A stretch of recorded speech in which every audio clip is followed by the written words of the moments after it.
The basement archives of St. Dominic's Cathedral in Baltimore hold a leather-bound journal that church officials discovered in 1893, buried beneath floorboards during renovation work. The journal belonged to Father Vincent Callahan, confessor to the Sisters of Divine Mercy Convent from 1761 to 1767.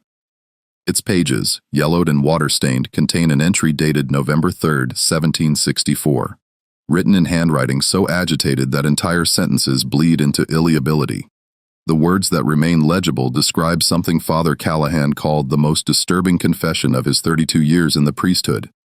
Sister Bridget Ali, 55 years old, Mother Superior of the convent, a woman whose reputation for holiness had drawn pilgrims from 3 colonies, stood before him in the confessional and spoke words that would shatter everything he thought he knew about faith, sin, and the boundaries between them.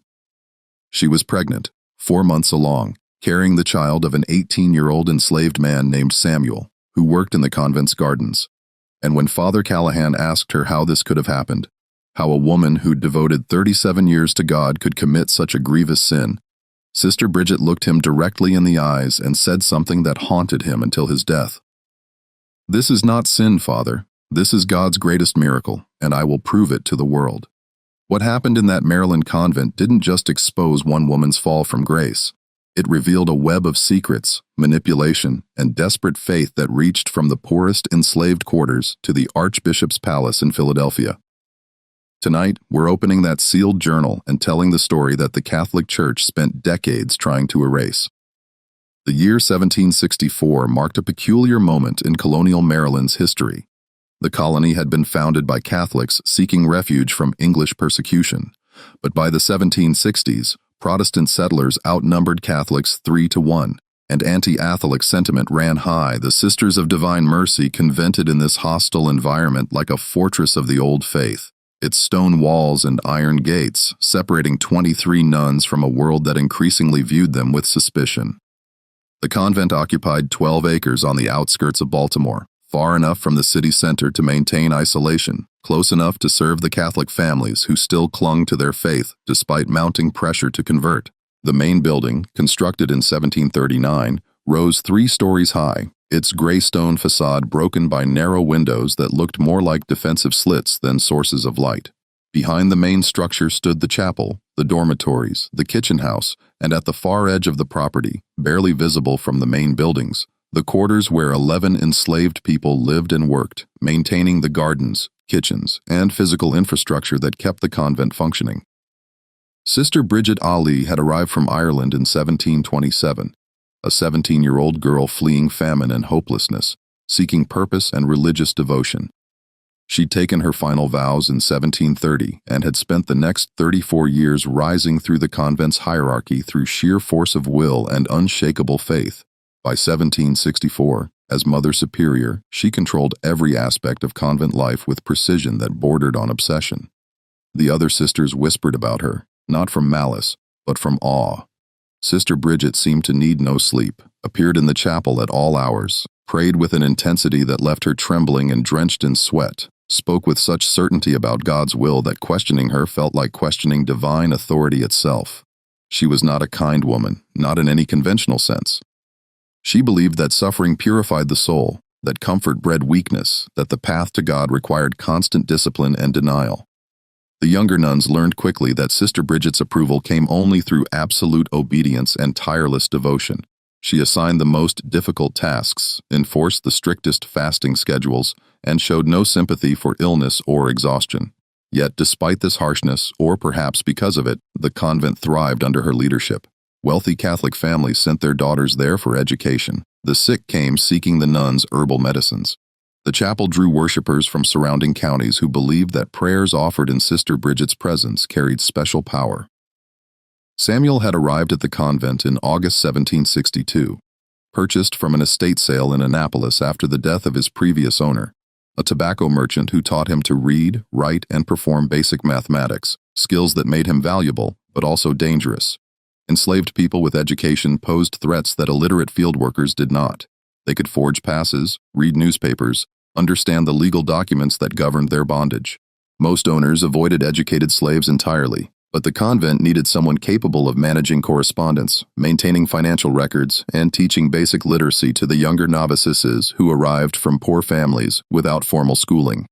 Sister Bridget had personally selected Samuel at the auction, examining him with the same clinical detachment she applied to inspecting vegetables at the market. She asked him to read a passage from the Bible, write a sentence in clean script, and calculate the sum of 3 large numbers. He performed all 3 tasks flawlessly, his hands steady despite the humiliation of being evaluated like livestock. Sister Bridget paid 48 sterling, a considerable sum, and brought him back to the convent with explicit instructions. He would work in the library, transcribing texts and managing documents. He would assist Sister Margaret in teaching the youngest students their letters. He would maintain absolute silence about everything he saw or heard within the convent's walls. Any violation of these rules would result in immediate sale to the worst plantation owner Sister Bridget could find. And she assured him she knew several men whose cruelty was legendary. For 2 years, Samuel lived up to these expectations perfectly. He moved through the convent like morning mist, present but insubstantial, performing his duties with quiet efficiency. He slept in a small room above the stable, ate meals alone in the kitchen after the nuns had finished, and spoke only when directly addressed. The sisters grew accustomed to his presence in spaces normally forbidden to men. The library during morning hours, the classroom during afternoon lessons, the corridors when delivering messages between buildings. His youth and his obvious intelligence made him seem less threatening than the older men who worked the fields and never entered the main structures. Sister Bridget watched him constantly, though he didn't realize it initially. She'd positioned her desk in the administrative office to provide a clear view through the window into the library where Samuel worked. She could observe him for hours, watching how he handled the ancient texts, how carefully he formed each letter when copying manuscripts, how completely he lost himself in the act of reading. Something about his absorption troubled her deeply.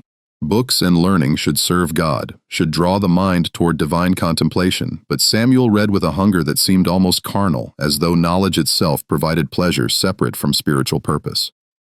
The shift in their relationship began on a February evening in 1764, 9 months before Father Callahan's disturbing confession. Samuel was working late in the library transcribing a sermon collection by candlelight when Sister Bridget entered unexpectedly. He immediately stood and lowered his eyes, the posture of deference he'd perfected.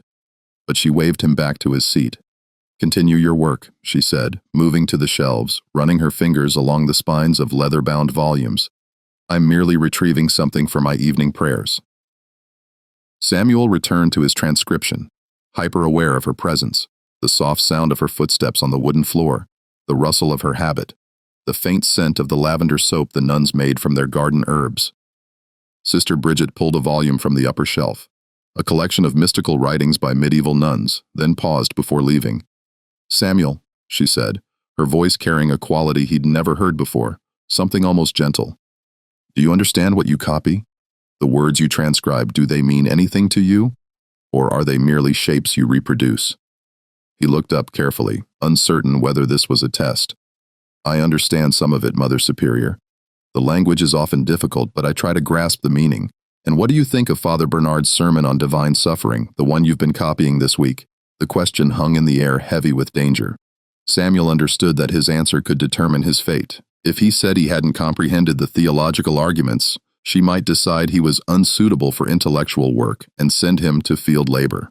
If he demonstrated too much understanding, too much engagement with religious ideas, she might see him as presumptuous, a slave overstepping his place. Father Bernard writes that suffering brings us closer to Christ. Samuel said carefully that physical pain can purify the soul when borne with proper devotion. I think he's writing about something I'll never fully understand." "Mother Superior, I've known suffering of a different kind, the suffering of bondage. But I don't think that's what he means." Sister Bridget studied him for a long moment, her gray eyes unreadable in the candlelight.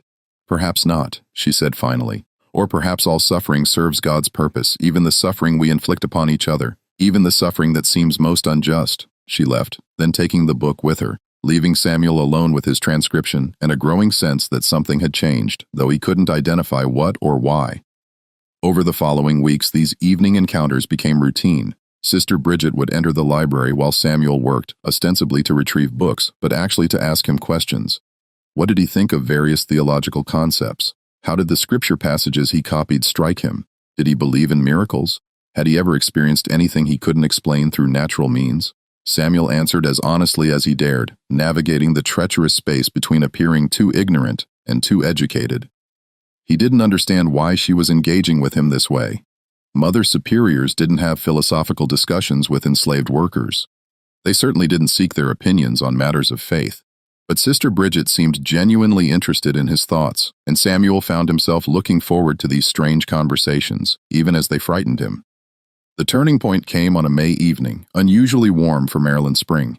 Samuel was alone in the library organizing correspondence when Sister Bridget entered and closed the door behind her, something she'd never done before. The sound of the latch clicking into place sent ice through Samuel's veins. "I need to speak with you about something of grave importance," Sister Bridget said, her voice low and urgent. "What I'm about to tell you must remain absolutely confidential. Do you understand? Your life depends on your silence." Samuel's hands trembled as he set down the papers he'd been sorting. "Yes, Mother Superior, I understand." Sister Bridget moved to the window, looking out at the darkening gardens. When she spoke again, her words emerged slowly, as though each one caused her pain. "For 37 years, I have served God with every fiber of my being. I have denied myself every comfort, every pleasure, every human desire. I have fasted until my body weakened. I have prayed until my knees bled. I have done everything the church requires and more. And in return, I asked God for one thing. Only one thing. A sign. Proof that my devotion mattered. That my suffering served some purpose beyond mere obedience to institutional rules. Do you know what God's silence feels like, Samuel? When you pray for decades and hear nothing. When you beg for one small confirmation that you've not wasted your entire life and the heavens remain empty." Samuel didn't answer. He sensed that these weren't really questions directed at him, but rather thought Sister Bridget was speaking aloud. "Possibly for the first time 3 months ago," she continued. "Still facing the window, I had a dream so vivid that when I woke I couldn't immediately distinguish it from waking reality. In the dream, an angel appeared in my cell and told me that God had heard my prayers, that I had been chosen for a great purpose, that I would bear witness to divine power in a way that would challenge everything the church claims to believe about miracles and faith.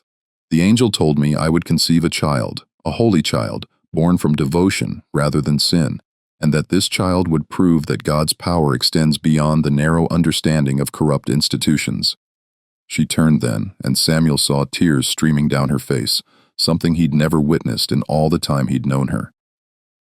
"I am 55 years old. My courses stopped 7 years ago. I am barren by every natural measure. Yet the dream felt more real than this room, more certain than any scripture I've ever read.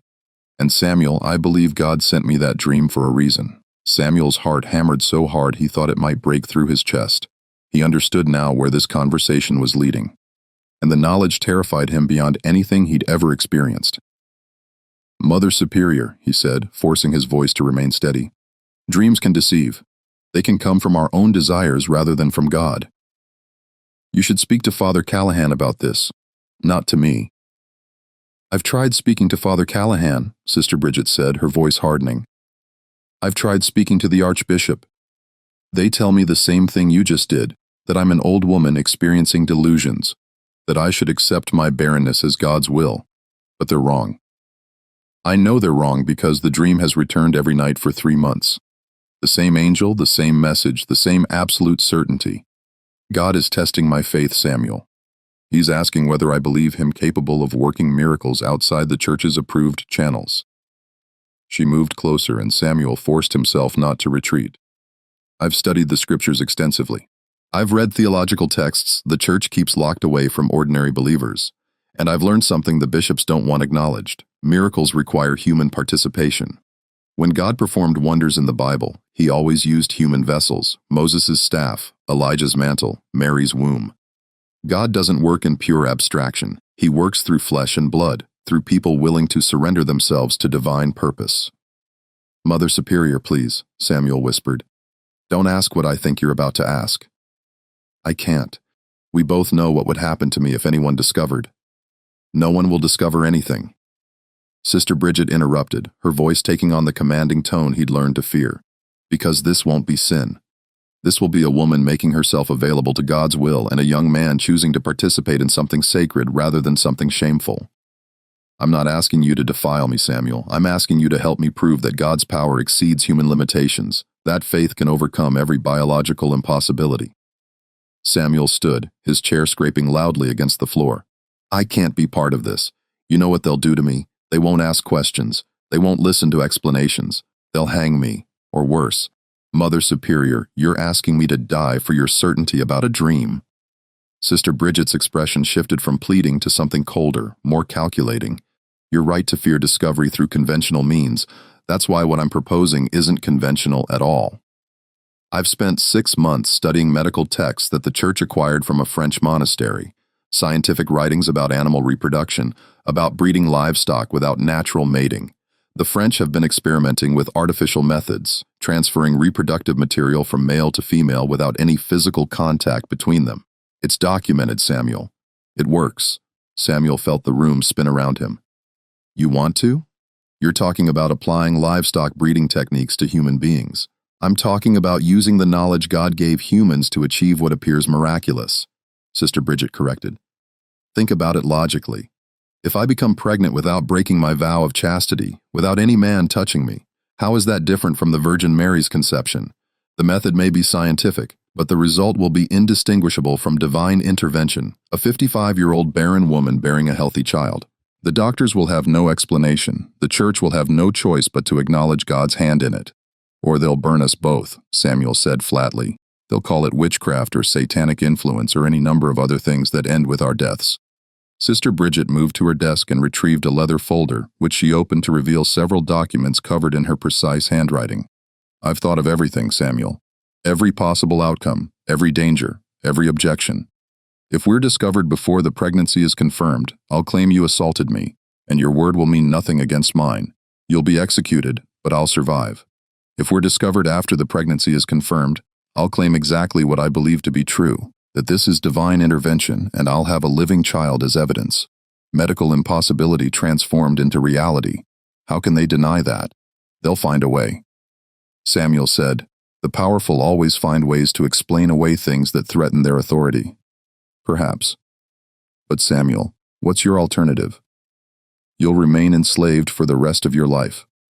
You'll work in this library, copying other people's words, living in that tiny room above the stable, owning nothing, being nothing until you're too old to be useful, and they sell you to someone who will work you to death in a tobacco field.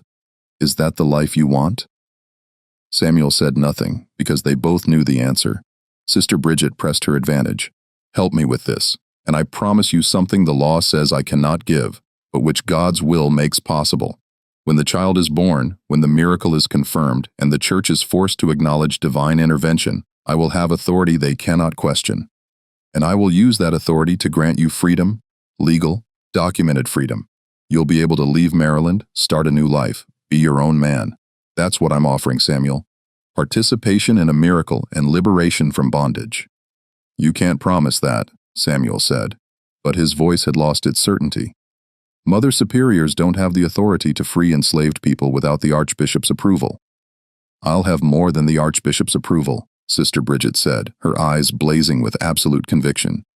When I prove that God has chosen me for this purpose, every door will open. Every impossibility will become possible. The Church will grant me whatever I ask because denying me will mean denying the miracle itself. They'll have no choice. Samuel looked at the documents she'd spread before him, pages covered with anatomical drawings, procedural instructions, theological arguments.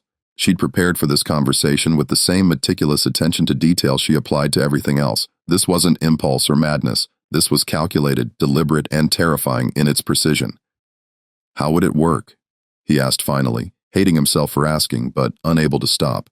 These procedures you've read about, what exactly would we have to do? Relief flooded Sister Bridget's face. The process is surprisingly simple. We'll use the herb garden storage cellar. It's underground, completely private, accessible only through a locked door to which I have the only key. You'll provide the necessary biological material in one room. I'll collect it in a sterilized glass vessel that I've acquired from a medical supplier in Philadelphia. In a separate chamber, I'll use a specialist syringe to introduce the material into my body. We'll never be in the same space during the crucial moment. You'll never touch me. By any technical definition, my chastity remains intact. That's a theological game, Samuel said, a technicality. Everyone will know what really happened. Everyone will know that a 55-year-old woman who hasn't menstruated in 7 years became pregnant. Sister Bridget countered. That's not a technicality. That's a biological impossibility. Let them explain it however they wish. The result will be the same. A living child born from absolute barrenness. How is that not a miracle? Samuel walked to the window, looking out at the garden where he'd spent so many hours tending plants that would never belong to him, watching seasons change that measured a life going nowhere. Sister Bridget was offering him something he'd stopped allowing himself to imagine. Hope, freedom, the chance to be something other than property. If I agree, he said slowly, and if everything happens exactly as you're planning, and if the church somehow accepts your explanation and grants you authority, and if you keep your promise about my freedom, where would I go? I'm an educated black man in a slave colony. Free papers won't make me safe. They'll just make me a target of a different kind. I've thought of that too. Sister Bridget said, there are free black communities in Pennsylvania. Philadelphia has hundreds of freed people working as laborers, craftsmen, merchants. With your education and your skills, you could establish yourself there. Build a life that's actually yours. Samuel turned to face her, studying the woman who held his fate in her hands. She believed every word she was saying. That was perhaps the most terrifying thing about her. This wasn't cynical manipulation. This was absolute faith twisted into something unrecognizable. When would this happen? He asked.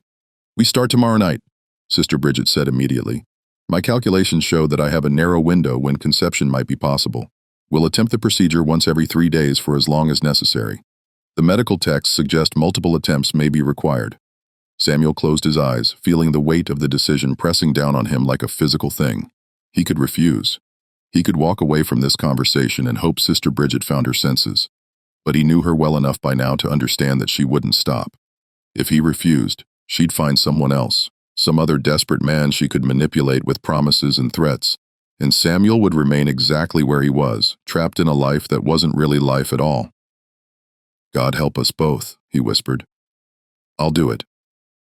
The herb garden storage cellar had been built decades earlier to keep roots and dried plants cool during the summer months.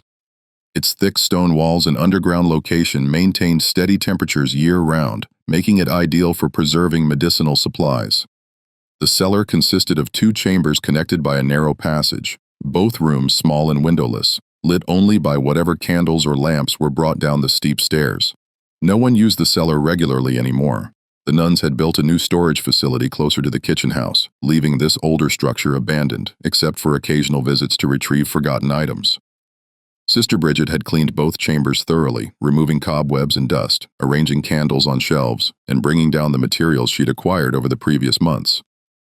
Medical instruments purchased from suppliers who asked no questions. Glass vessels sterilized with boiling water, clean linens, anatomical diagrams she'd copied from the French medical texts.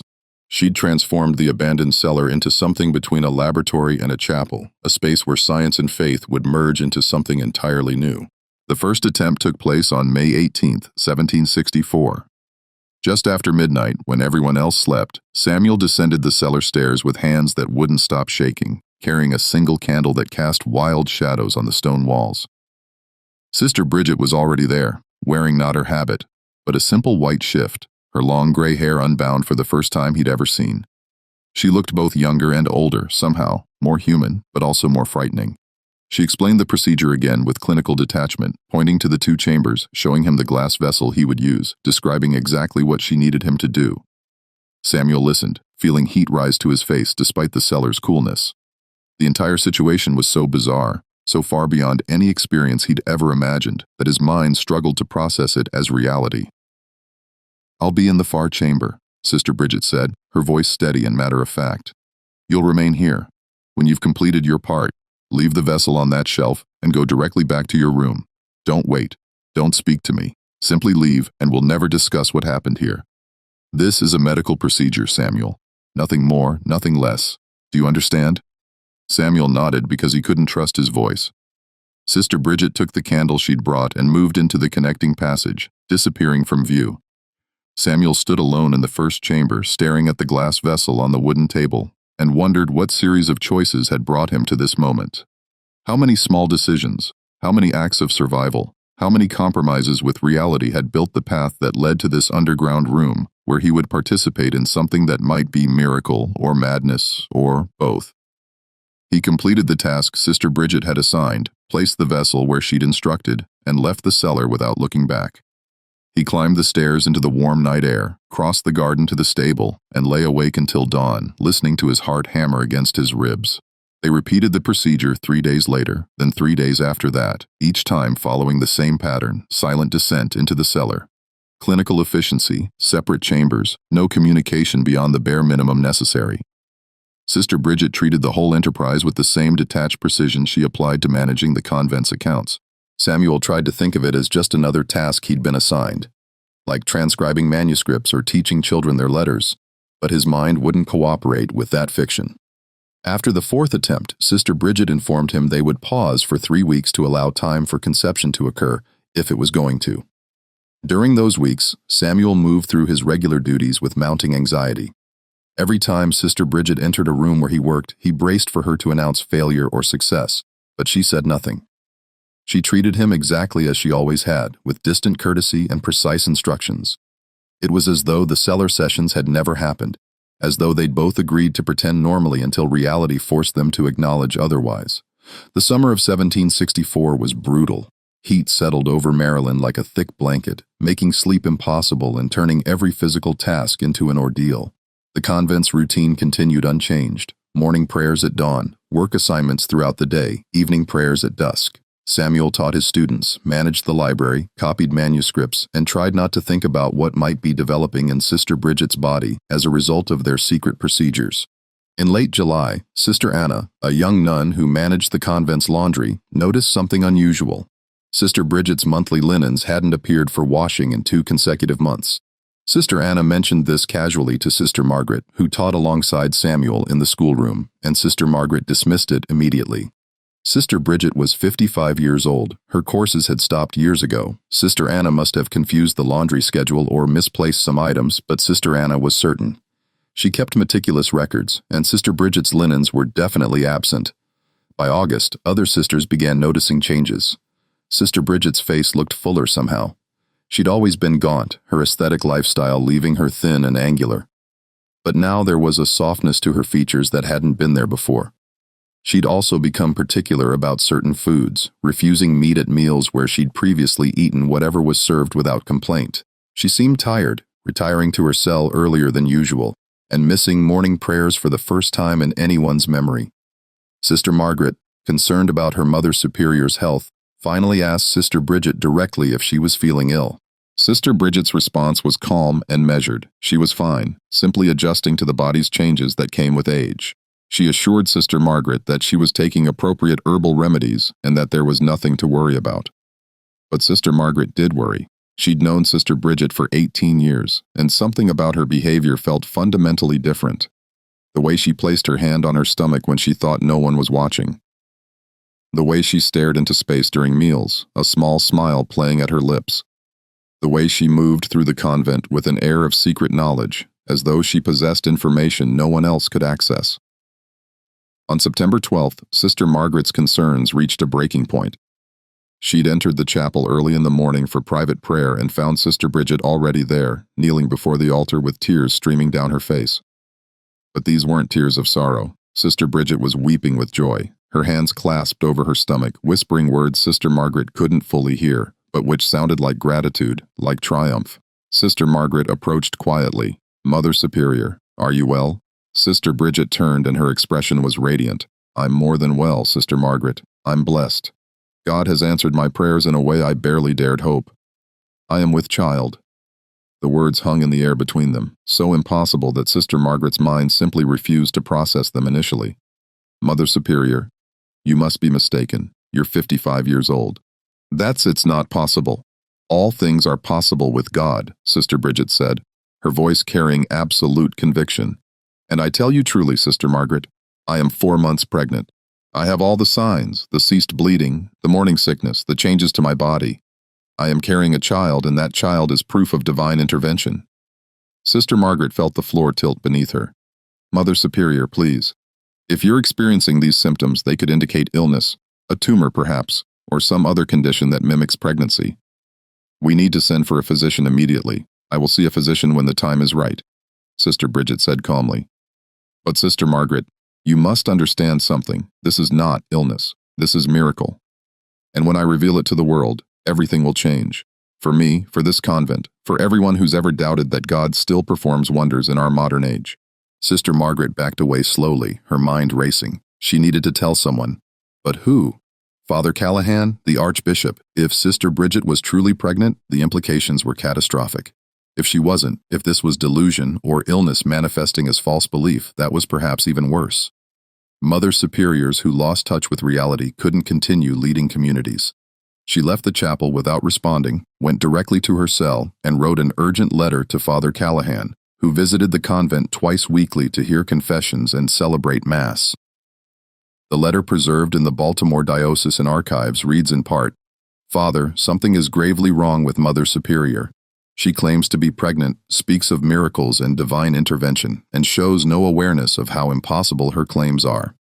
I fear her mind has been affected by illness or perhaps by excessive fasting and prayer. Please come immediately. This cannot wait until your scheduled visit."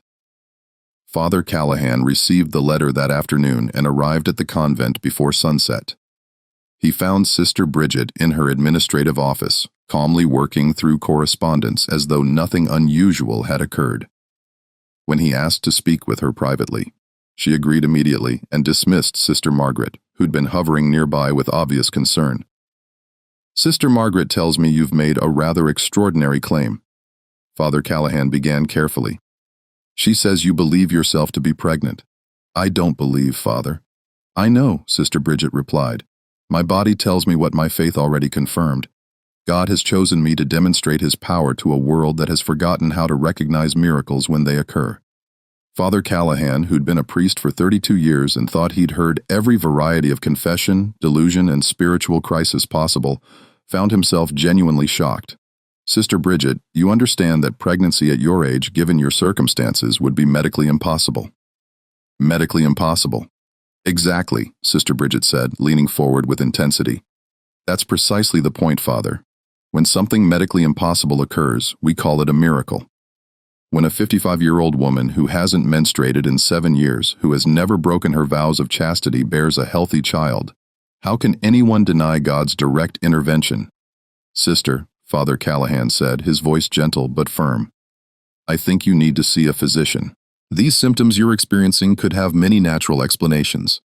Tumors can cause the body to produce hormones that mimic pregnancy. Certain illnesses can create similar effects. We must rule out medical conditions before drawing theological conclusions. I welcome examination by physicians," Sister Bridget said calmly. "Let them confirm what I already know.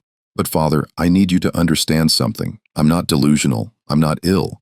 I am completely sound of mind and body. What's happening to me is real. And when the truth becomes undeniable, the Church will have to confront questions it has avoided for centuries. Can God work through scientific processes? Can miracles occur outside approved channels? Can a woman's faith be powerful enough to overcome biological limitations?" Father Callahan felt ice settle in his stomach. "Sister Bridget, has something happened that you need to confess? Has any impropriety occurred?" "Nothing improper has occurred," Sister Bridget said firmly. "I have maintained my vows absolutely. No man has touched me. My chastity remains intact. And yet I am with child. Draw whatever conclusions you wish, Father, but those are the facts." Father Callahan left that meeting deeply shaken. He immediately contacted the Archbishop's office in Philadelphia, describing the situation and requesting urgent guidance. The response came within a week. Sister Bridget was to be examined by a panel of physicians immediately. If pregnancy was confirmed, a full investigation would be launched. If she was not pregnant, she was to be removed from her position as Mother Superior and placed under medical supervision until her mental state stabilized. 3 doctors arrived at the convent on September 28, 1764. Dr. William Harrison from Baltimore, known for his expertise in women's health. Dr. Thomas Whitmore from Philadelphia, who'd studied medicine in Edinburgh and specialized in difficult diagnosis. Dr. Robert Chen, whose family had immigrated from China, and who brought knowledge of medical traditions unfamiliar to most colonial physicians. All three were known for discretion in sensitive matters, and all three understood that their findings would have implications far beyond simple medical diagnosis. They examined Sister Bridget separately, each conducting his own assessment before conferring. The examination took place in the convent's medical room, with Sister Margaret present as chaperone. Sister Bridget submitted to the process with calm dignity, answering questions about her symptoms, her medical history, and her certainty about the pregnancy. When the three physicians met afterward to compare findings, their conclusions were unanimous and deeply troubling. Sister Bridget was approximately 5 months pregnant. The fetus appeared healthy and properly developed. All physical signs pointed to normal gestation. By every medical measure they possessed, this 55-year-old woman who claimed 7 years of amenorrhea was carrying a viable child. Dr. Harrison's report, preserved in the Philadelphia Diocese and Archives, states, "I have examined hundreds of pregnant women in my 20 years of practice. I know the signs, the changes to the body, the unmistakable indicators. Sister Bridget Ali is pregnant. I cannot explain how this is possible given her age and reported medical history, but the evidence is irrefutable. This presents not only a medical mystery, but a situation requiring immediate ecclesiastical attention." When Father Callahan received the physician's reports, he sat in his rectory office for nearly an hour, staring at the documents before finally writing the confession that would haunt him for the rest of his life. The entry in his journal, dated October 3rd, describes his state of mind. "I have devoted my life to God's service, believing that faith and reason could coexist peacefully. But this situation challenges everything I thought I understood. If Sister Bridget is truly pregnant through some natural means, she has violated her vows and deceived us all. If she is pregnant through supernatural intervention, then God has chosen the most disturbing possible method to demonstrate his power. Either way, I fear what comes next. What came next would tear the convent apart and force everyone involved to confront the terrible space between miracle and manipulation, between divine will and human desperation." The Archbishop arrived from Philadelphia on October 7th, traveling in a covered carriage that reached the convent just before dawn. Archbishop Edmund Cartwright was 63 years old, a man who'd spent 4 decades navigating the treacherous waters of Catholic leadership in Protestant-dominated colonies. He'd survived accusations of disloyalty during the French and Indian War, maintained the Church's influence despite mounting anti-Catholic legislation, and built a reputation for pragmatic leadership that prioritized institutional survival above all else. But nothing in his long career had prepared him for the situation waiting at the Sisters of Divine Mercy Convent. He brought with him Father Thomas Brennan, a Jesuit known throughout the colonies for his skill in what the Church delicately called difficult interrogations. Father Brennan had a gift for extracting truth from people who preferred to keep secrets, a combination of psychological insight and relentless patience that wore down even the most determined resistance. If Sister Bridget was hiding something, Father Brennan would uncover it. The initial meeting took place in the convent's administrative office, with Sister Bridget seated across from the Archbishop, Father Callahan standing near the door, and Father Brennan taking notes at a small desk positioned to observe Sister Bridget's face clearly.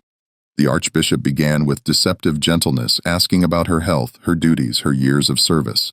Sister Bridget answered each question calmly, her hands folded in her lap, her expression serene. "The physicians tell me you're pregnant," the Archbishop said, finally abandoning pretense. 5 months along, a healthy pregnancy proceeding normally. "Sister Bridget, you're 55 years old. You've lived in religious community for 37 years. You took final vows of chastity before most of the women in this convent were born. How do you explain this?" "I explain it as God's direct intervention in my life," Sister Bridget said simply. "I prayed for a sign that my devotion mattered, that my years of service meant something beyond empty ritual. God answered by making the impossible possible. I am barren by every natural measure, yet I carry life within me. What other explanation exists except divine miracle?" Father Brennan spoke for the first time, his voice carrying a quality that made everyone in the room uncomfortable. "Sister, miracles in church history follow certain patterns. They involve divine announcement. They serve clear theological purposes, and they're witnessed by multiple people. The Virgin Mary had the angel Gabriel. She had Joseph, Elizabeth, the shepherds, the wise men. Your claimed miracle has none of these elements. You experienced a private dream. You told no one until pregnancy was undeniable. You're asking us to accept that God chose to work in complete secrecy, leaving no witnesses, no corroboration, no theological clarity. Doesn't that strike you as unusual? The Blessed Virgin's pregnancy was also met with skepticism, Sister Bridget countered. Joseph planned to divorce her quietly.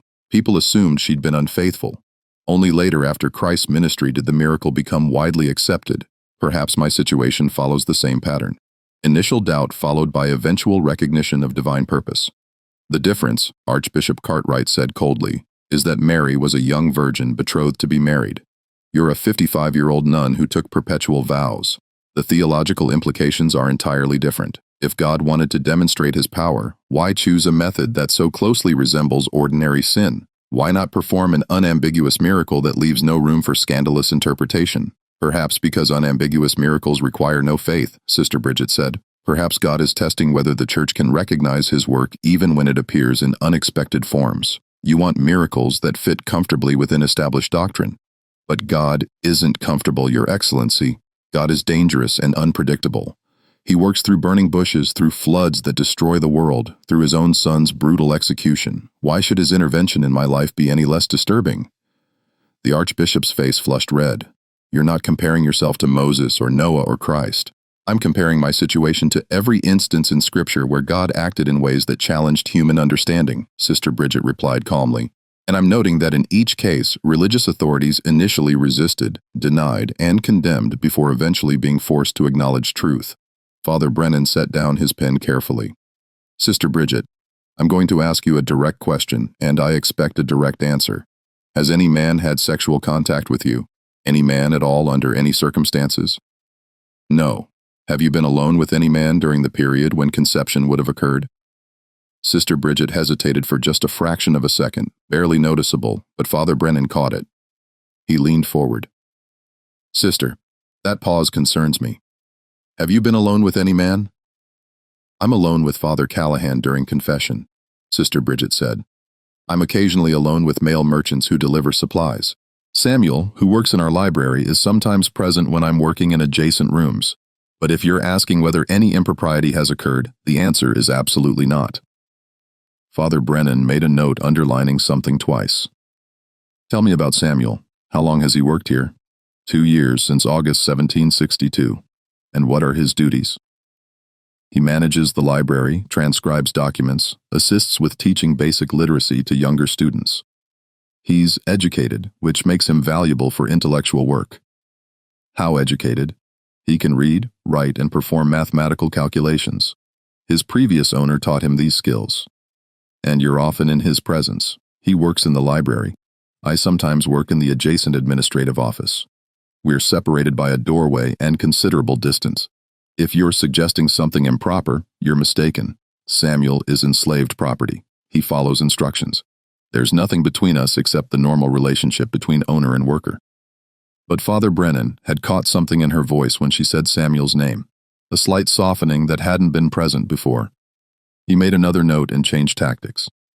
Sister, medical science tells us that pregnancy at your age, particularly after years of amenorrhea, is extraordinarily rare. Not impossible, but extremely unlikely. However, it does occasionally occur through natural means when conditions align properly. Are you certain there's no natural explanation for your pregnancy? I'm certain that 3 physicians confirmed my age, my medical history, and the biological improbability of conception, Sister Bridget said. And I'm certain that what's improbable by natural means becomes miraculous when it occurs anyway. Whether you call it rare natural occurrence or divine intervention depends entirely on your willingness to see God's hand in the world. The interrogation continued for 6 more hours. Father Brennan circling back repeatedly to questions about her daily routine, her interactions with men, her understanding of when conception occurred. Sister Bridget maintained absolute consistency, never contradicting herself, never showing uncertainty. But Father Brennan noted every small hesitation, every slight change in tone, building a map of potential vulnerabilities he could exploit later. When the session finally ended, the Archbishop ordered Sister Bridget confined to her cell under constant supervision. She would not be allowed to interact with anyone except the sister assigned to monitor her, and she would remain isolated until the investigation concluded. Sister Bridget accepted this restriction without protest, as though she'd expected it. After she left the room, the Archbishop turned to Father Brennan. What do you think? She's hiding something, Father Brennan said immediately. The story about divine intervention is genuine belief. I think she truly believes God chose her for this purpose. But there's something else underneath. Something involving that enslaved man, Samuel. The way she said his name. The hesitation when I asked about being alone with men. She's constructed her miracle claim carefully, but she's left gaps in her defense. Then find those gaps, the Archbishop ordered. Interview everyone in this convent, examine every record, reconstruct her movements over the past 6 months. Someone knows something they haven't told us, and I want that information before this scandal spreads beyond these walls. The systematic investigation began the next morning. Father Brennan interviewed every nun individually, asking detailed questions about Sister Bridget's behavior, her schedule, any unusual activities they'd noticed. Most sisters knew nothing helpful. They'd observed the same changes Sister Margaret had noted, the fuller face, the altered eating habits, the unusual fatigue, but attributed these to aging or illness. They certainly hadn't suspected pregnancy. Sister Anna, the young nun who managed laundry, provided the first significant clue. When Father Brennan asked about unusual patterns in Sister Bridget's behavior, Sister Anna mentioned something she'd initially thought insignificant. For several months during late spring and early summer, Sister Bridget had requested that her personal linens be left unwashed for 3-day periods, claiming she needed them for a special cleaning ritual involving particular herbs. Sister Anna had found this odd, but hadn't questioned it. Mother Superiors didn't need to explain their requests. How many times did she make this request? Father Brennan asked. 4 times, I think maybe 5, between May and July. Always on 3-day intervals. Yes, Father. Every 3rd day she'd tell me to skip her linens for that specific night. Father Brennan added this to his notes. A pattern was emerging, though he couldn't yet see its full shape. He moved on to questioning the convent's lay workers, the people who maintained the physical property. An elderly gardener named James mentioned that Sister Bridget had taken an unusual interest in the old herb cellar during the spring. She'd asked him to ensure the cellar door's lock was properly functioning and had requested that he stay away from that section of the garden during certain evening hours when she was conducting private spiritual retreats. Did you see her go down to the cellar? Father Brennan asked once or twice. Father, but I minded my own business. Wasn't my place to question what Mother Superior did with her time. Did you ever see anyone else near the cellar? James hesitated, and Father Brennan recognized the look. This was a man deciding whether to betray information that might get someone else in trouble. James, understand that withholding information in a church investigation is a grave sin. If you know something relevant, you must tell me. I saw Samuel near the cellar one night. James said finally late, probably past midnight. I'd gotten up to check on a sick horse in the stable, and I saw him crossing the garden. Thought it was strange since he has no business in that section, but I figured maybe Mother Superior had sent him to retrieve something. Was it my place to ask? When was this? May, I think, or early June. I don't remember exactly. Father Brennan felt pieces clicking into place. Sister Bridget requesting privacy at the old cellar. Samuel seen near the same location late at night, the 3-day pattern of linens being left unwashed, corresponding with the timing when conception attempts would be made. He needed to speak with Samuel directly, but he had to be careful. If Samuel had been coerced or threatened, he might deny everything out of fear. If he'd been a willing participant, he'd certainly deny involvement to save his own life. Father Brennan decided on an indirect approach. He requested that Father Callahan bring Samuel to the administrative office under the pretense of needing help organizing church documents. When Samuel arrived, Father Brennan studied him carefully. The young man was visibly nervous, his hands trembling slightly as he stood near the doorway, his eyes fixed on the floor. Samuel, I understand you work in the convent's library. Father Brennan began conversationally. How do you find the work? It's good work, Father. I'm grateful for the opportunity to use my education, and you've worked here for 2 years now. Yes, Father, since August 1762. You must interact with Sister Bridget fairly regularly, given that her office is adjacent to the library. Samuel's throat worked as he swallowed. Sometimes, Father, when she needs documents or when I'm delivering correspondence. Have you noticed any changes in her behavior recently? Anything unusual? I don't observe Mother Superior's behavior, Father. That wouldn't be appropriate. Father Brennan let silence stretch out, a technique he'd perfected over years of interrogations. People felt compelled to fill silence, often revealing more than they intended. Samuel shifted his weight nervously but said nothing, showing more self-control than Father Brennan had expected. Samuel, I'm going to be direct with you, Father Brennan said finally. Sister Bridget is pregnant. The physicians have confirmed it.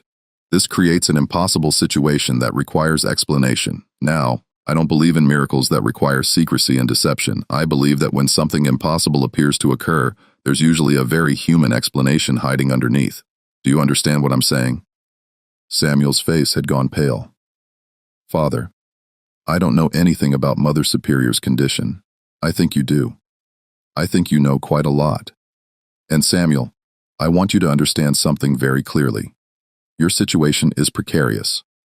Regardless of what you tell me, if Sister Bridget has sinned, someone will be blamed. The church will find an explanation for this scandal, and that explanation will likely involve you, whether you cooperate or not. Your best chance at survival is complete honesty right now. Tell me the truth, and I'll do everything in my power to protect you. Continue lying, and I can't help you. Samuel stood frozen, terror and calculation wearing across his face. He was an intelligent young man, educated enough to understand the trap he was in. If he confessed involvement, he'd be admitting to something that could get him killed. If he continued denying knowledge and the truth emerged anyway, he'd lose whatever protection honesty might provide. Father, Samuel said, his voice barely above a whisper, if I tell you what happened, will you promise that I'll be protected, that I won't be handed over to men who will kill me without asking questions? Father Brennan felt a wave of satisfaction mixed with pity. I promise that I'll recommend the church take custody of you and transport you somewhere safe. That's the best assurance I can offer. Samuel closed his eyes, and when he opened them again, something had broken behind them. It was her idea. All of it. She approached me with this plan, showed me medical texts about artificial breeding methods, promised me freedom if I helped her prove that God could work miracles through scientific means. I said no at first. I swear I said no. But she kept pushing, and she had all the power, and I was desperate, and she promised. His voice broke, and for a moment he couldn't continue. Father Brennan waited, his expression carefully neutral as Samuel gathered himself. We never touched each other. Samuel continued. She made that very clear. It was all done separately using glass vessels and medical instruments in that old herb cellar where no one would see. She calculated everything perfectly, followed procedures from the French medical books she'd studied. 4 times we did it, spread over 3-day intervals. Then she told me to wait, to say nothing, to pretend it never happened. And I waited, hoping maybe it wouldn't work, hoping maybe the whole thing would just go away. But it didn't go away, did it? She's actually pregnant. And now everyone's going to think I forced myself on a nun, and they're going to kill me for something she orchestrated. Father Brennan had heard countless confessions in his career, but this one left him genuinely shaken. The calculated nature of Sister Bridget's plan, the manipulation of a powerless young man, the twisted fusion of scientific knowledge and religious delusion. It was more disturbing than simple adultery would have been. This wasn't passion or weakness. This was cold, deliberate engineering of circumstances designed to manufacture a miracle. Samuel, did Sister Bridget promise you freedom? Did she show you documents? She promised, but she didn't show me anything official. She said that after the miracle was confirmed, she'd have authority to grant manumission, that the church would give her whatever she wanted because denying her would mean denying God's work. I wanted to believe her because what else did I have? But I knew somewhere deep down I knew it was a lie. People like me don't get freedom. We get used and discarded. Father Brennan made careful notes of everything Samuel said, recording details that would form the foundation of the church's official response. When he finished, he looked at the young man with something approaching sympathy. Samuel, you'll be confined to a secure location until the Archbishop decides how to proceed. I know that's not the reassurance you want, but it's better than the alternative. If we let you remain visible, there are men in Baltimore who will take justice into their own hands. The church's custody is your only protection. Samuel nodded numbly, understanding that protection in this context meant imprisonment of a different kind. Father Brennan summoned 2 trusted laymen to escort Samuel to a locked storage room in the convent cellar, not the herb cellar where the procedures had occurred, but a different, more secure space. They would guard him there until the Archbishop made final decisions about his fate. The confrontation with Sister Bridget occurred that evening. The Archbishop, Father Brennan, and Father Callahan entered her cell where she'd been confined since the initial interrogation. She sat on her narrow bed, hands folded over her swollen abdomen, looking almost peaceful despite the circumstances. We've spoken with Samuel, the Archbishop said without preamble. He's told us everything. The herb cellar, the procedures, the French medical texts, your promises of freedom, all of it. Sister Bridget's expression didn't change. Then you know the truth.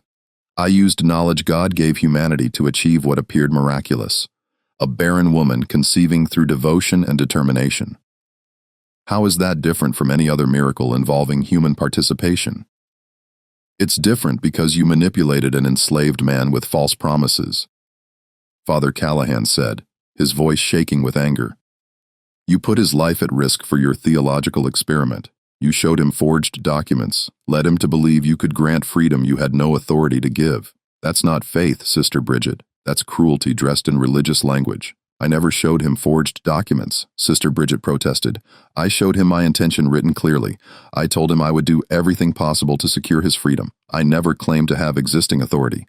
I told him I would gain that authority through the miracle itself. Semantics, the Archbishop spat. You knew he was desperate. You knew he'd grasp at any hope, no matter how false. You exploited his powerlessness to serve your own need to feel specially chosen by God. That's not divine purpose, Sister Bridget. That's pride. The worst kind of pride, because you've dressed it in the language of humility. Sister Bridget's serene expression finally cracked. I've served God for 37 years. I've denied myself everything. I've fasted until my body weakened. I've prayed until my knees bled. I've done everything the church demanded and received nothing in return except more demands. When I finally asked for one sign, one confirmation that my devotion mattered. When I finally took action to demonstrate that faith and knowledge could coexist. You call it pride. You call it cruelty. What would you call it if I'd remained passive, waiting for a miracle that never comes, wasting my entire life on empty ritual? I would call it faithfulness, the Archbishop said coldly. Real faith doesn't demand proof. Real faith doesn't manipulate others to manufacture signs. Real faith accepts that we may never receive confirmation in this life. You've confused faith with certainty, Sister Bridget. And in doing so, you've committed sins far worse than simple adultery would have been. The trial, if it could be called that, convened on October 15th in the convent's chapel, hastily converted into an ecclesiastical court. Present were the Archbishop, Father Brennan, Father Callahan, 3 additional priests brought from Philadelphia, and a recorder who documented everything for the official church archives. Sister Bridget stood before them, no longer wearing her habit, but dressed in a simple gray dress that emphasized her obvious pregnancy. The evidence was presented systematically.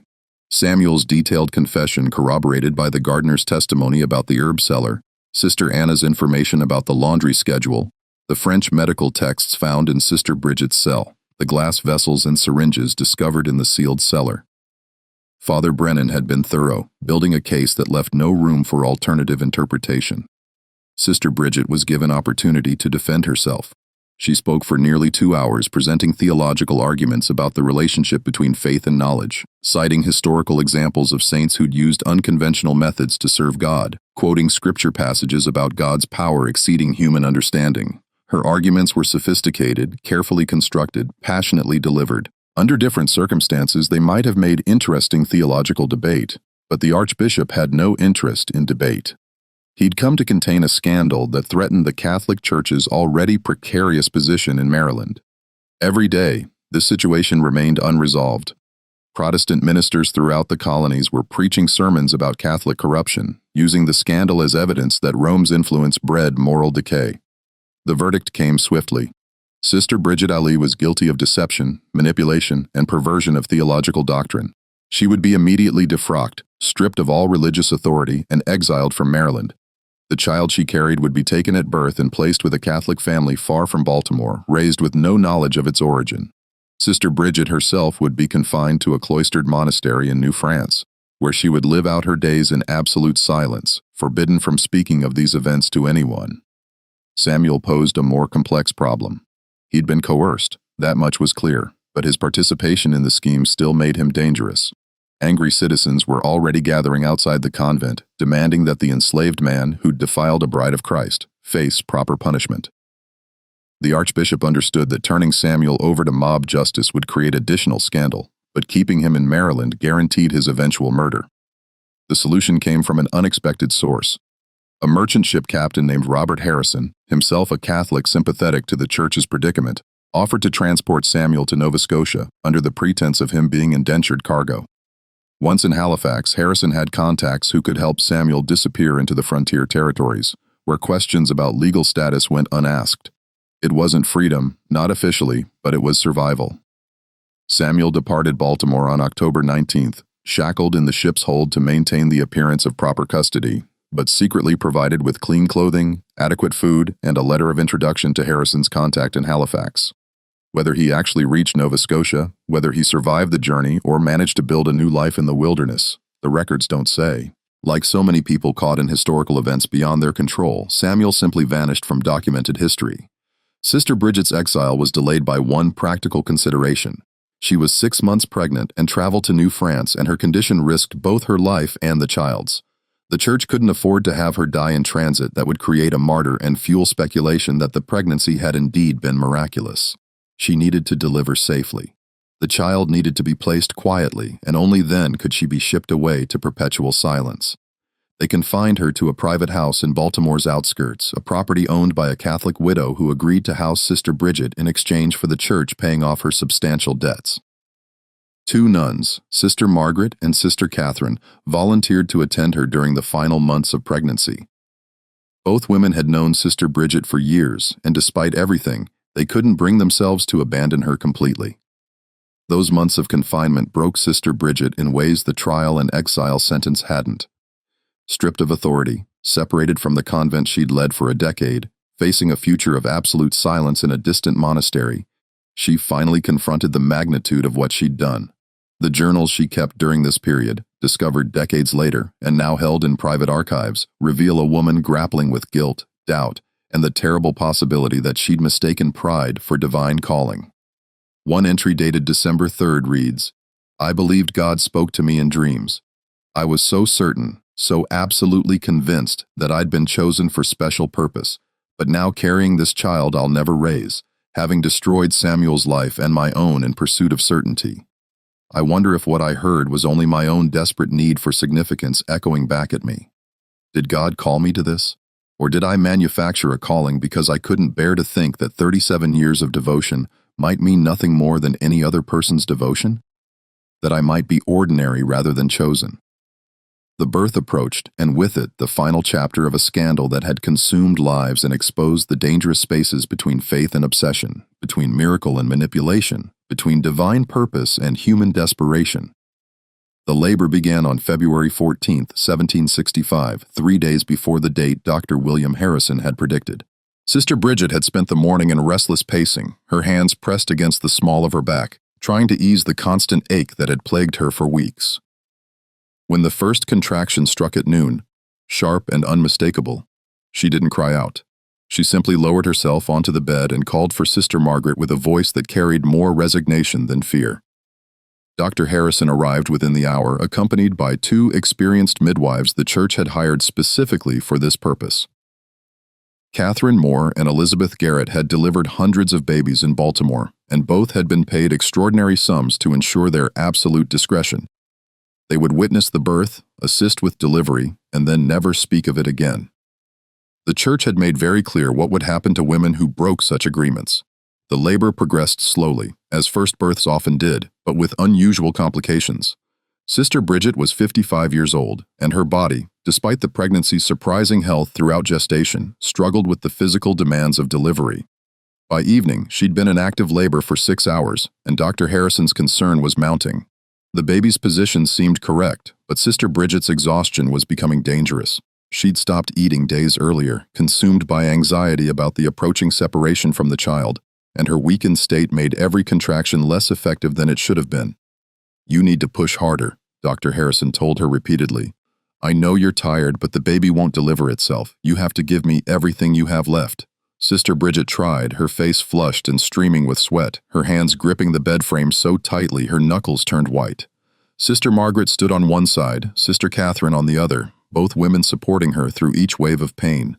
The midwives worked efficiently, checking progress, offering water, changing soaked linens.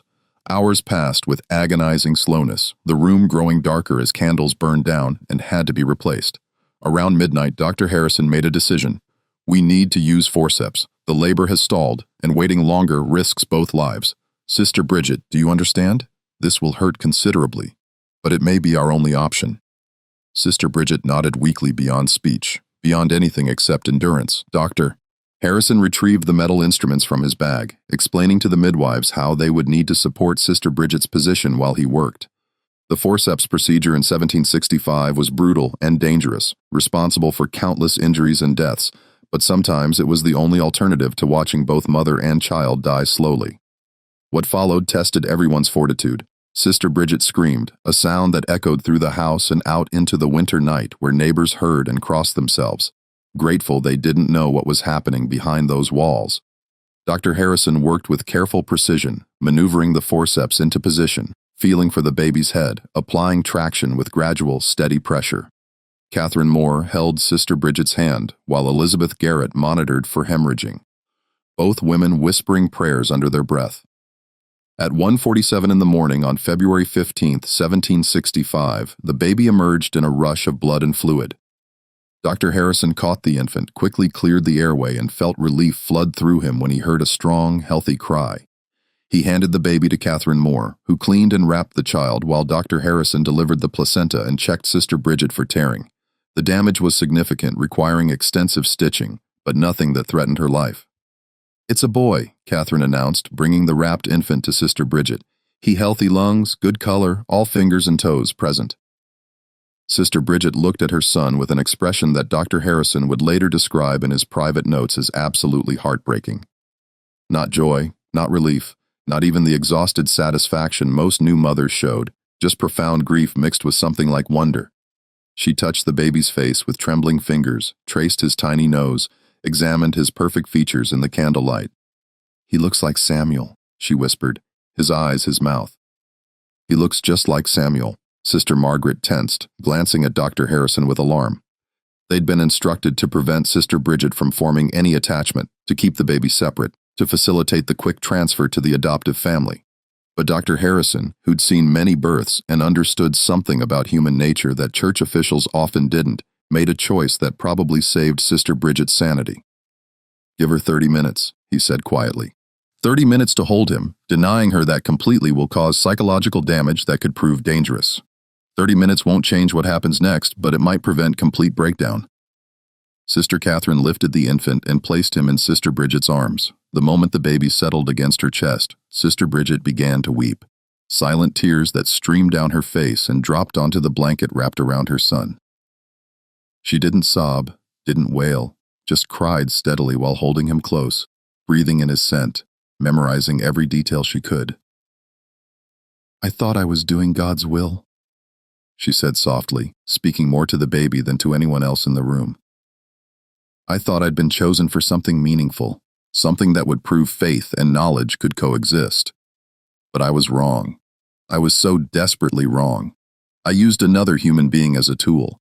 I put Samuel in terrible danger because I needed to feel special, needed to believe I mattered more than other people. And now you exist because of my pride, and you'll never know me. And Samuel will never know you. And all three of us will pay forever for my need to manufacture a miracle." She kissed the baby's forehead once gently, then looked at Sister Margaret. "Take him. Take him now before I become even more selfish and refuse to let go.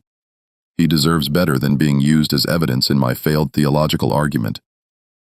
Sister Margaret lifted the infant from Sister Bridget's arms, and the moment of separation seemed to break something fundamental in the older woman.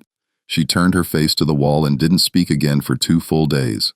Even when Dr. Harrison returned to check on her recovery, even when the nuns tried to coax her into eating, even when Father Callahan came to administer last rites, thinking she might be dying from psychological collapse rather than physical complications. The adoptive family arrived on February 17th. Marcus and Helen Whitfield were a prosperous couple from Virginia, Catholic, childless after 15 years of marriage, and desperate enough for a baby that they'd agreed to the church's conditions without hesitation. They would raise the boy as their own son, tell everyone he'd been born to Helen after years of prayer and medical treatment, and never reveal the truth. In exchange, the church would provide financial support, excellent education for the child, and connections that would ensure his future success. They named him James, baptized him on February 20th at their parish church in Richmond, and raised him with love and considerable privilege. James Whitfield would grow up completely ignorant of his origins, attend college, become a successful lawyer, marry, and father 5 children who would never know that their grandfather had been an enslaved man and their grandmother a defrocked nun who'd tried to manufacture a miracle. The secret would die with Marcus and Helen, buried so thoroughly that even family historians researching their genealogy centuries later would find no trace of the scandal. Sister Bridget recovered physically within 3 weeks, though the emotional wounds never healed. The church kept its promise about exile, arranging her transport to the Monastery of the Sacred Heart in Quebec on March 15th. The journey took 23 days, traveling by coach to New York and then by ship up the coast to the St. Lawrence River. Sister Margaret accompanied her, having volunteered to escort the woman she'd known for nearly 2 decades to her final destination. Sister Margaret's letters to Father Callahan, preserved in the Baltimore Diocesan Archives, describe Sister Bridget during this journey as someone already dead in every meaningful sense. She moves when directed, eats when food is placed before her, but there's nothing behind her eyes anymore. The woman who led our convent with such fierce conviction has been hollowed out completely. I don't know if the monastery's silence will be punishment or mercy. She has nothing left to say anyway. The Monastery of the Sacred Heart occupied a remote location 30 miles from Quebec City, accessible only by difficult roads that became impassable during winter months. 27 nuns lived there in perpetual silence, following rules established in the 13th century by an order dedicated to contemplative prayer. They never spoke to each other, never left the monastery grounds, spent their days in prayer, work, and meditation. It was considered one of the strictest religious communities in New France, a place where women went to disappear from the world entirely. Sister Bridget entered the monastery on April 7, 1765. Sister Margaret stayed for 3 days, ensuring the transition was complete, then departed for Baltimore without having spoken a single word to Sister Bridget after their arrival. The monastery's rules forbade communication even during the introduction period. Sister Bridget simply walked through the gates, received her cell assignment, and vanished into the rhythm of silent devotion that would define the rest of her existence. The historical record provides almost nothing about her years in Quebec. The monastery's records list her as Sister Mary Silence, a new name given to erase her previous identity and note her presence in daily routines but offer no personal details. One document, a brief entry in the Mother Superior's private journal dated September 1767, mentions that Sister Mary Silence spent long hours in the chapel weeping silently, and that on several occasions she had to be physically restrained from harming herself. Beyond that, nothing. She existed in complete obscurity for the remaining years of her life. The monastery burned in October 1775 during the American invasion of Quebec. British and American forces clashed in the region, and the monastery, suspected of harboring supplies for British troops, was set ablaze by soldiers who didn't bother checking whether anyone was inside. 15 nuns died in the fire, trapped by locked doors and windows barred to prevent worldly distraction. Among the dead was Sister Mary Silence, who'd lived in absolute silence for 10 years and died the same way. Her screams unheard behind stone walls consumed by flames. Back in Baltimore, the Catholic Church worked methodically to erase every trace of the scandal. The house where Sister Bridget had given birth was sold immediately. The new owners told nothing about its previous use. The Sisters of Divine Mercy Convent struggled for several years, enrollment dropping catastrophically as Catholic families withdrew their daughters and Protestant neighbors used the scandal as ammunition against the Church. By 1770, only 7 nuns remained, and the Archbishop made the decision to close the facility permanently. The building was sold to a shipping merchant who converted it into warehouses, and within a decade, most people in Baltimore had forgotten there had ever been a convent on that property. Father Callahan, whose confession journal had documented the scandal's discovery, lived until 1782. In his final years, he returned repeatedly to that November 1764 entry, adding marginal notes that revealed his continuing struggle to understand what had happened. One note written in shaking handwriting just months before his death reads, "I've spent 18 years trying to determine whether Sister Bridget was delusional, manipulative, or somehow genuinely touched by something beyond human understanding. I die without knowing." Perhaps that uncertainty is appropriate. Perhaps we're not meant to fully understand the space where faith becomes obsession, where devotion becomes destruction. I only know that good intentions and absolute certainty together created something monstrous. Samuel's fate remained unknown to everyone in Baltimore. The Church had shipped him away so thoroughly that no one knew whether he'd survived the journey to Nova Scotia or what had become of him afterward. There were occasional rumors. A free black man matching his description reportedly worked as a clerk in Halifax in the 1770s. Someone claimed to have seen him in Montreal in 1779.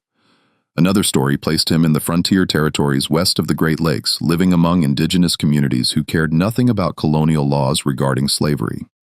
But none of these stories could be verified, and eventually people stopped wondering. Samuel had been erased as completely as Sister Bridget, both of them casualties of a scandal that required absolute silence to contain. James Whitfield, the child born from Sister Bridget's theological experiment, lived a long and prosperous life completely ignorant of his origin. He practiced law in Richmond, served in the Virginia legislature, owned a plantation worked by enslaved people who never knew that their master's biological father had been enslaved himself. He died in 1836 at age 71, surrounded by children and grandchildren who mourned him as a pillar of their community. His obituary in the Richmond Enquirer praised his legal brilliance, his devotion to family, and his strong moral character. Nothing in his life suggested the extraordinary circumstances of his conception and birth.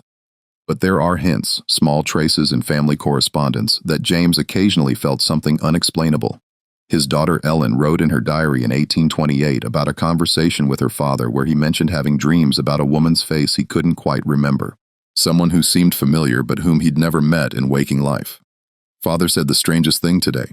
Ellen wrote he said he sometimes feels as though part of his life happened to someone else, as though he's living a story that began before he was born. Mother told him not to speak such nonsense, but I could see in his eyes that it troubles him more than he admits.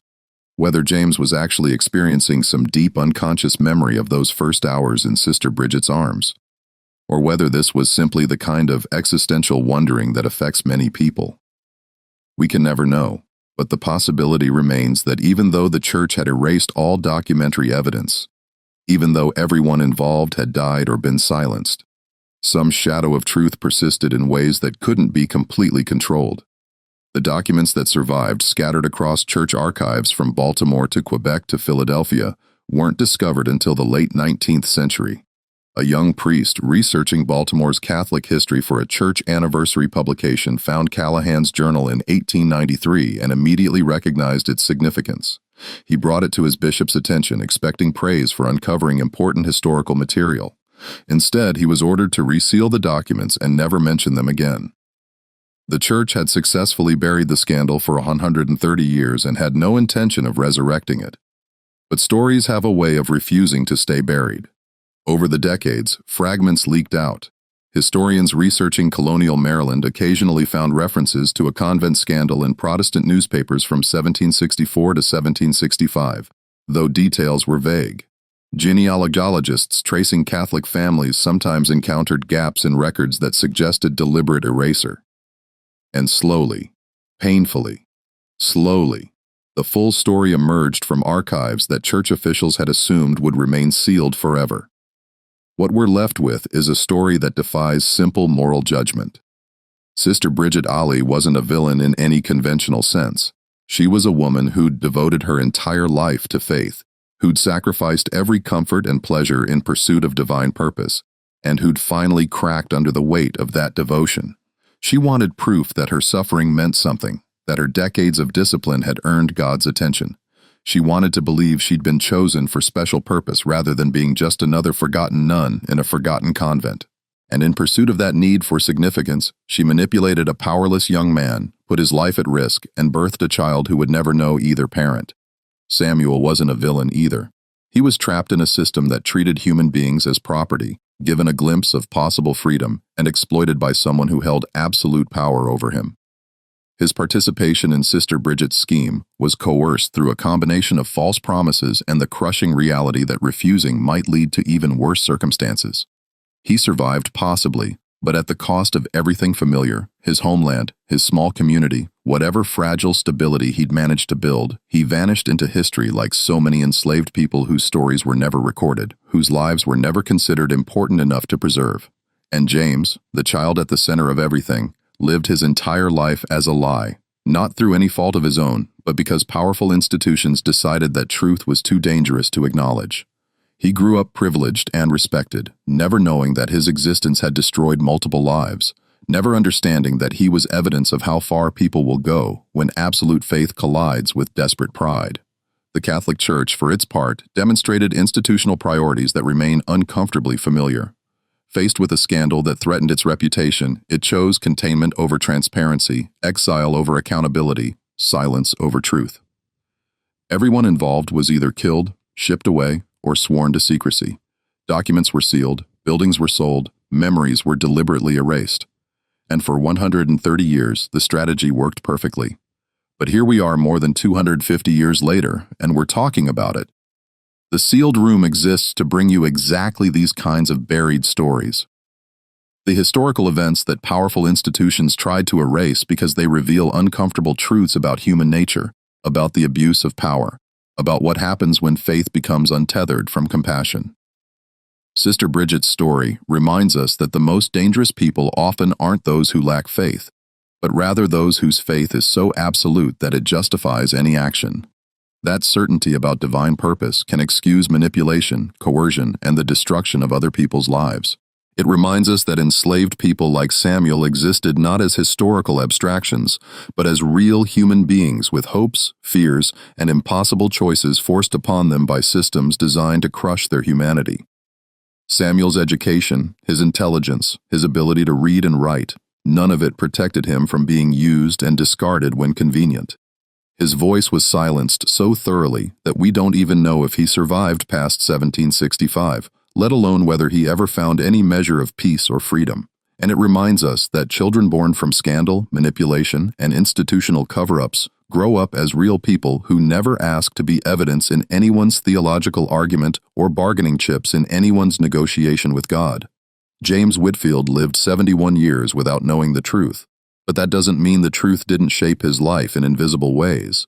The absence of information is itself a form of information, a gap that manifests as unexplained dreams, as strange feelings of disconnection, as questions that can't quite be articulated.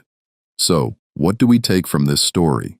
What do we learn from a 55-year-old nun who tried to manufacture a miracle, an 18-year-old enslaved man who was offered false hope, and a child who lived a lie for 7 decades? Maybe we learn that faith becomes dangerous when it prioritizes divine approval over human compassion. That theological certainty can justify terrible actions when it's divorced from ethical responsibility toward other people. That institutional self-preservation consistently trumps individual justice when those institutions face existential threats to their authority and reputation. Maybe we learn that the most complete erasers are never actually complete. That stories persist in fragments, in marginal notes, in unsealed archives, in the dreams of descendants who feel shadows they can't explain. That truth has weight and presence even when buried under centuries of deliberate silence. Or maybe we learn something simpler and more immediate. That every historical scandal, every buried story, every sealed archive contains real people whose lives mattered, whose suffering wasn't justified by anyone's grand purpose, whose voices deserved to be heard even centuries after they were forcibly silenced. Sister Bridget Ali died in flames in 1775. Her screams unheard, her name erased, her story successfully buried for generations. Samuel disappeared into historical obscurity. Another enslaved person whose fate was considered too insignificant to document. James Whitfield died respected and mourned, never knowing the truth about his origins. And the Catholic Church moved forward, secure in the knowledge that its containment strategy had worked perfectly. But the story survived anyway, hidden in scattered documents, waiting for someone to piece together the fragments. And now you know what happened behind those convent walls in 1764. The scandal the Church spent 130 years trying to erase. The impossible pregnancy that destroyed everyone it touched. History's darkest stories aren't always about battles or political intrigue. Sometimes they're about ordinary people pushed to extraordinary actions by faith, by desperation, by the terrible space between miracle and manipulation. Sometimes they're about institutions choosing silence over truth because acknowledging complexity is more dangerous than enforcing simple narratives.